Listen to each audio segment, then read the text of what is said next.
player na inihanda ni Coach Tim para sa playoffs at maaari nga ring gawing tandem ni Maverick Ahamnisi sa Hinebra. At parusa, RHJ versus Coach Yeng, pinatawan na ni Kume. Yan nga ang ating mga tatalakayin.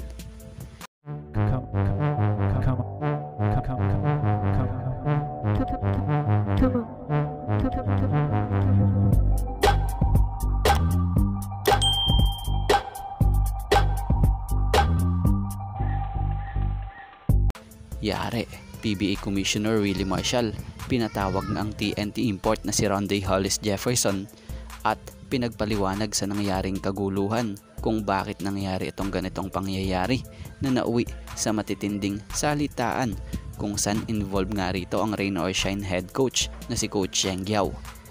So ang pinatawag nga lang ay itong TNT import na si Rondae Hollis Jefferson para nga kausapin at linawin kung bakit nga nagkaroon ng commotion nung time na yon kung saan andon siya sa likod ng bench ng Rain or Shine Elasto Painters or nila Coach Yeng na siya ngang kinagalit rin ni Coach Yeng Guiao at tinawag niya nga pang disrespectful yung ginawa nitong si RHJ sa kanila.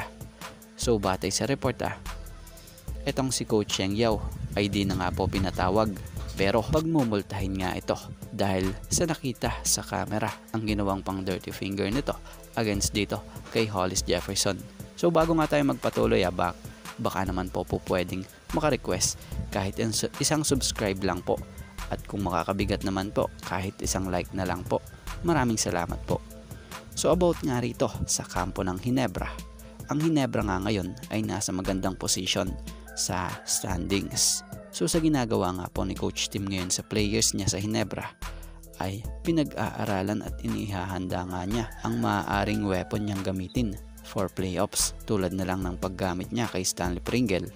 Ito kung napansin nyo at kung mapapansin nyo nung huling laro kontra Northport ng Hinebra, pansin o maraming nagulat na maging first 5 ulit si Stanley Pringle.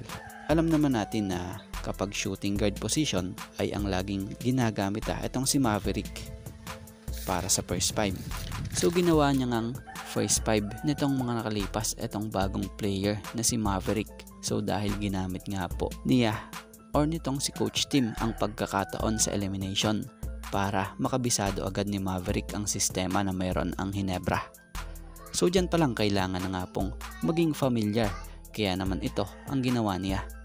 Pero dahil nga malapit na matapos ang elimination ay dito nga po kontra Batang Pierre ay si Pringle na ang pinag-umpisa niya. Alam niyo kung bakit? Binigyan niya nga ito ng kumpiyansa at gusto niya ipaalala kay Stanley na siya pa din yung isa sa inaasahan ng koponan kaya dapat lagi siyang handa.